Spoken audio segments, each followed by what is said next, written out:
Hey everyone, I'm Chris Scott with Fit Recovery. In this video, I want to talk about some of the things that I use now that I don't drink alcohol and haven't for about 4 years at this point to optimize my sense of well-being, improve my cognitive function, improve my fitness, and my overall health. And there's a term for this that's been thrown around a lot lately called biohacking. And I'm by no means an expert in this subject, but it's something I'm starting to dabble with, and I like to keep everyone on Fit Recovery up to date with what I'm doing and what I'm thinking about. But the founder of Bulletproof Coffee, I think his name's Dave Asprey, basically coined the word biohacking to mean taking control of your own body and mind and biology to try to get yourself to the next level, to self-optimize. And that's a word that I use relatively frequently as self-optimization. So I see that as pretty much meaning the same thing as biohacking. But one of the things I noticed when I quit drinking, or after probably a year, when I finally got my mind straight and discovered all of the basic supplements and strategies that I discuss on Fit Recovery, was that there are so many things that go far beyond the tiny microcosm of drinking culture that can be used successfully to change your state, improve your energy, and just give you that sense of well-being that your brain assumed was only possible with alcohol. And so it was actually tough for me to try to figure out what I was going to talk about in this video because I have like 60 different things, and my body and my mind have become a well integrated, fine tuned machine. And I always know what I need at any given time. And a lot of that is because I spent a long time doing this self experimentation. So before I begin to discuss these things, it's important to understand that everyone's different. I might talk about something that won't work well for you. It's really everyone's individual adventure to try to figure out, what are the tools they can use to feel good. And I've also found that a lot of people, there are a lot of different theories about why drinkers or ex-drinkers relapse or return to alcohol. Resentment, spiritual discontent, restlessness, all of that. And I've found that, I'm sure there's some validity to all of these theories. But I've found that one of the biggest ones and most obvious is simply that people don't feel good. They don't have those habits and routines and diet tweaks that might have brought them to the next level of feeling physically good, which then could have allowed them, have this cascade effect on the rest of their life. So I think being able to feel physically good is important. And I think that to look at any individual component of alcohol recovery and focus on it to the exclusion of the others, whether it's spiritual, social, or psychological or physical, you have to have an integrated understanding of your well-being, because we are social animals who need to have certain thought processes and patterns in order to be effective. And we also have certain physical preconditions for being able to function in the world. It's not possible to be an effective, happy, or spiritually fulfilled person if you're in pain all the time, or if you're going through withdrawal for a protracted period of time. So first of all, I guess I'll say it's a sunny, beautiful afternoon and it's a Sunday, and I'm about to get outside after I do this video. And I got a workout in this morning. I got a little bit of work done, had my morning smoothie, and did my morning routine that I've also discussed on my site. But I'm also currently sipping on a Zevia, which you can probably find at your local grocery store. It's soda made with stevia powder, so it doesn't have sugar. I don't drink them that often because I don't like sweet things that much. I've kind of trained my taste buds not to crave sweetness, but every now and then I like to have a Zevia. Haven't had a Diet Coke in about 2 years, and it wouldn't be a big deal if I did have one, but I just wanted to get away from that aspartame and fake coloring and all of that stuff. And I also have a little bit of yellow Indo kratom, which I haven't had for about a month. I like to keep my brain receptors fresh.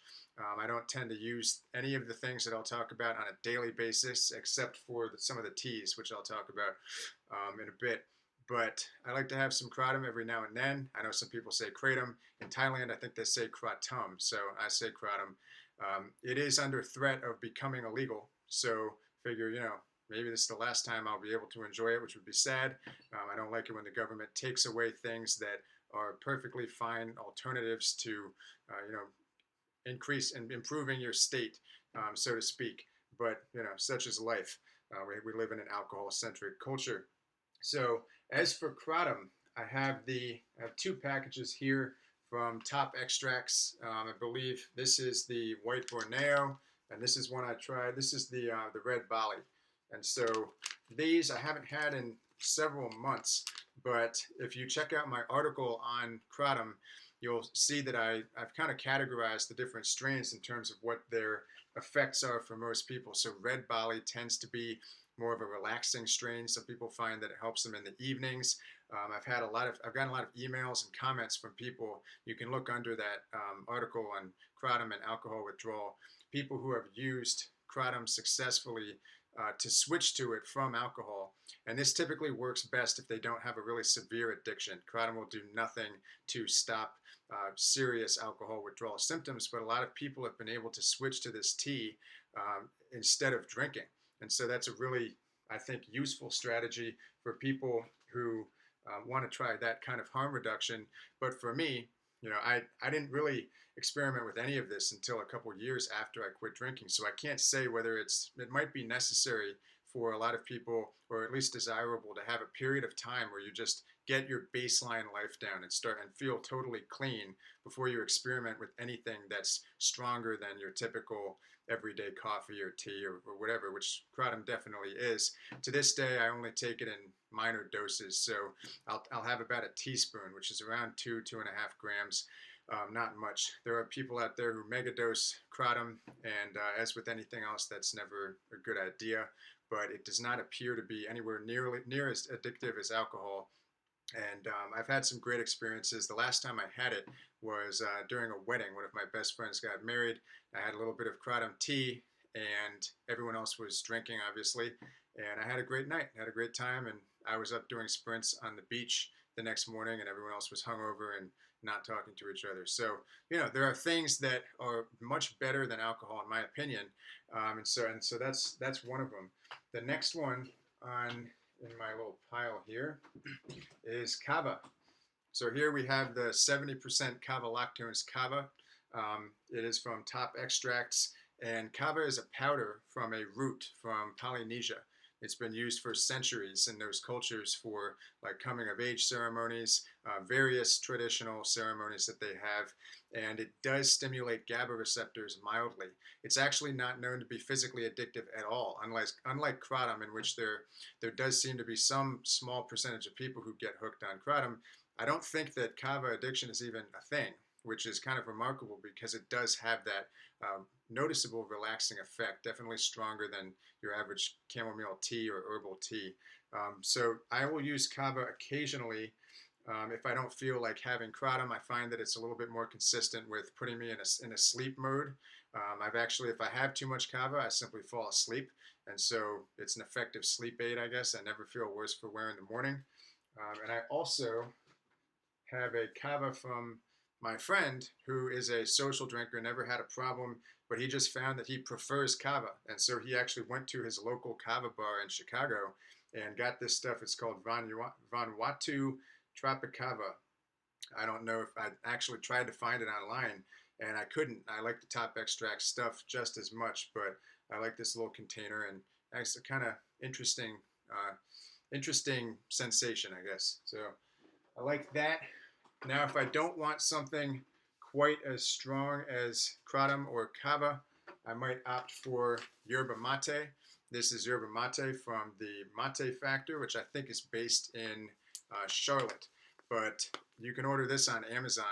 And I found, I used to drink like a pot of coffee every morning for about 6 months after I quit drinking. And I don't think that's the end of the world. I've never heard of anyone checking into rehab for coffee addiction.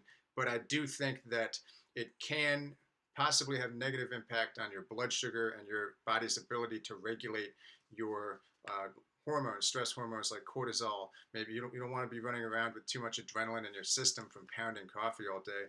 And like with anything else, some people are more sensitive than others. So I found yerba mate, even though it does have caffeine, it has other compounds in it that really promote a kind of relaxed, euphoric buzz as opposed to the jitters of having too much coffee.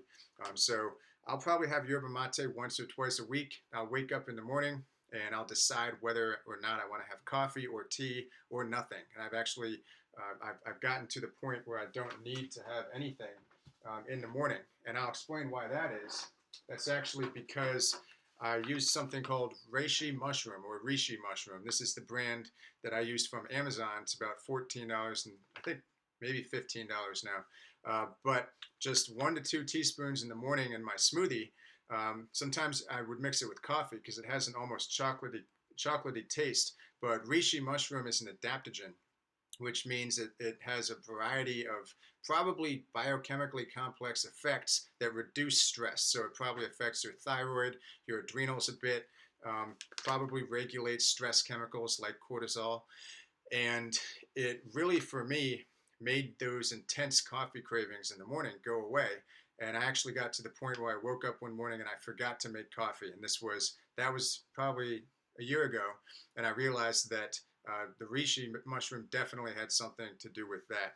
To this day, I'll actually use reishi mushroom to help me relax at night. Like I'll just have, sometimes I'll just put a little bit in a teaspoon and dump it in my mouth and rinse it. I'm purely taking it for function, even though people think it's bitter. I don't think it tastes that bad, but it is very useful for feeling relaxed or mitigating stress. And it's one of those things, I've never heard of anyone becoming dependent on reishi mushroom. It's one of those things that I would encourage you to use, or at least to try, regardless of what stage of recovery or whatever you are in. So a big fan of reishi. I'm also a big fan of maca powder. Recently, I've tried a bunch of different types of maca powder. They're from South America, often Peru. Maca is a root, and when it's ground up into a powder, it's known to be a superfood. Now, of course, I'm skeptical of the word superfood. Everything is a superfood now, but maca has a lot of amino acids and vitamins and minerals and natural compounds that really give a noticeable burst of energy, and while at the same time helping to manage that sense of stress. So this is organic black maca root powder. The brand is the Maca Team. It's Select Peruvian Maca. And yeah, I can't say enough good things about it. I've started putting it in my smoothie. And my smoothie evolves over time. So I might make a video in the future where I talk about my morning smoothie and it's totally different. I think that's part of the essence of biohacking. We're always trying to figure out new ways to elevate our biology and our sense of well-being. So what else do we have here? I found that turmeric and this is from, I think, Home Goods. Turmeric it contains curcumin, which is known to be a potent natural pain reliever. It might also have a number of benefits for reducing inflammation, which is probably why it's a pain reliever. But I will use it occasionally if I have sore joints after working out, just to treat that pain. I know some people who use curcumin tablets or capsules, and also people who use turmeric, sometimes even the whole root. They'll juice it and they will drink the juice just to avoid having to take an Advil.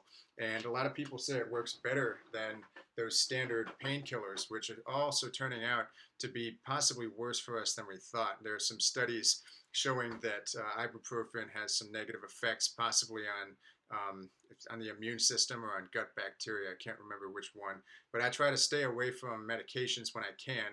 I'm not anti-medication by any means, but if I have pain, a little bit of pain, I'm going to take turmeric and see if that helps before I go to anything artificial.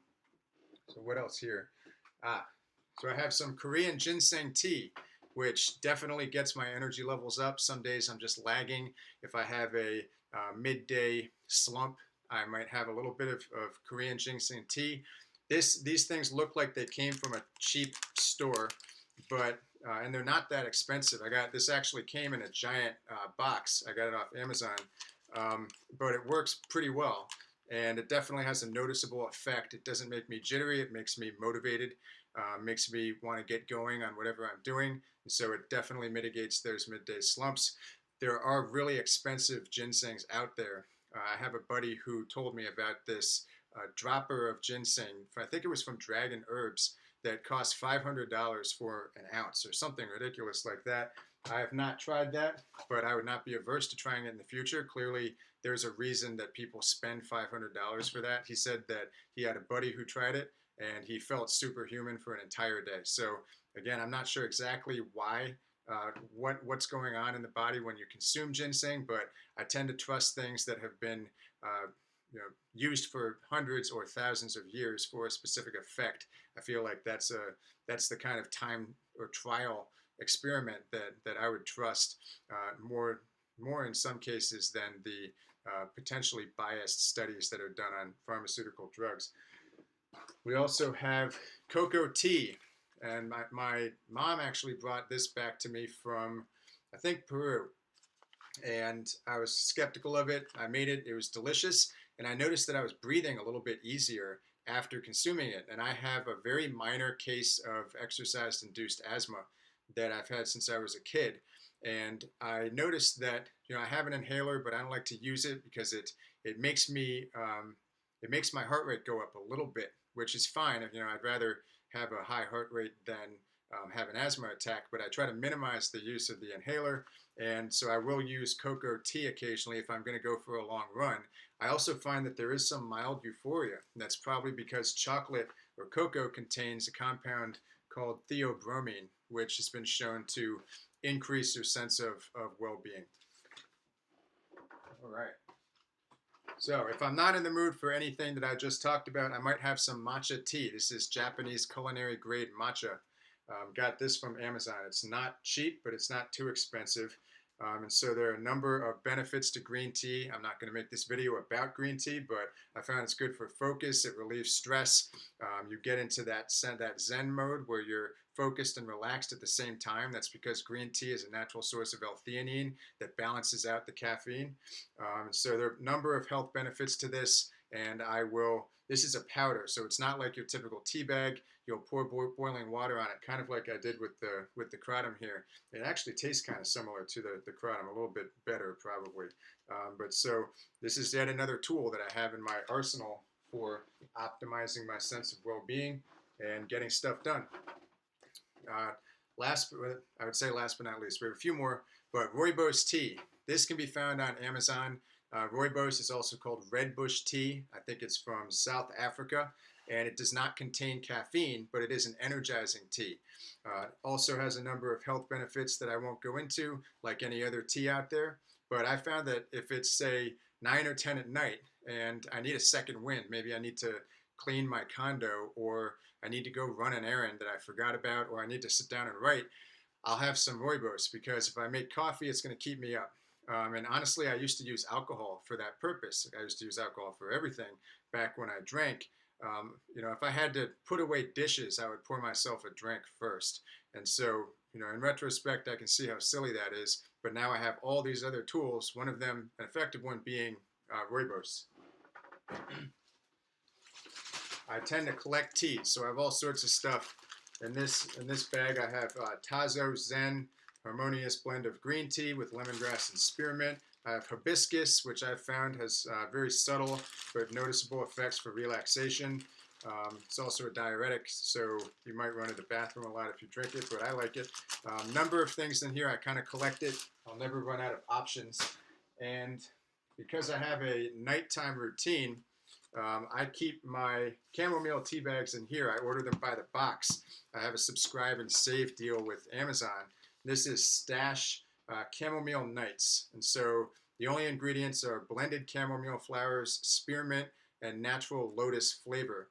I'm not too familiar with lotus, but I like the flavor. Apparently it helps you to stay calm, and that's my goal with my nighttime routine. I'll use up to 6 of those tea bags and let it steep for 10 minutes. And sometimes I even drink it. I usually use my little mason jar here. Sometimes I'll let it cool down and I'll drink it with the tea bag still in it. It's super strong, but it works better than, I would say, all but the most effective sleeping aids.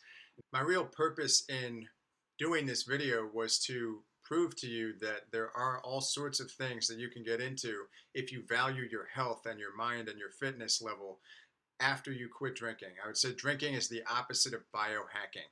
It is biodestruction. It's not good for anything, especially if you're drinking in excess. And so a few things I wanted to be clear about is it might take some time for you to find things that work for you. You're not going to find the same level of stimulation or satisfaction with a tea if you try to switch to that from 10 beers that you've been drinking every night. You have a neural pathway that's been greased for a long period of time, associating your beers with pleasure or whatever. Maybe it's wine, maybe it's whiskey, who knows. Whatever your thing is, it takes time to break a habit and to build a new habit. A lot of these things I didn't even like that much the first time I tried them, but you have to keep trying to build these new neural pathways, because having alternatives to alcohol, in my view, really is the key to transcending alcohol addiction. That way you're not focusing on a negative for the rest of your life. You're really free from alcohol once you have more tools than you know what to do with to manage your various states and to help you achieve your goals and to be able to focus on those goals that you have for yourself. One of which, I mean, I think a worthy goal is relaxation, rejuvenation, spending time with family and friends. So to the extent that you can find things that help you do that without turning you into a reckless monster, I think that's a good thing. So that's about it. That's it for this video today. And if you like this video, please give me a thumbs up. Feel free to stay subscribed for more.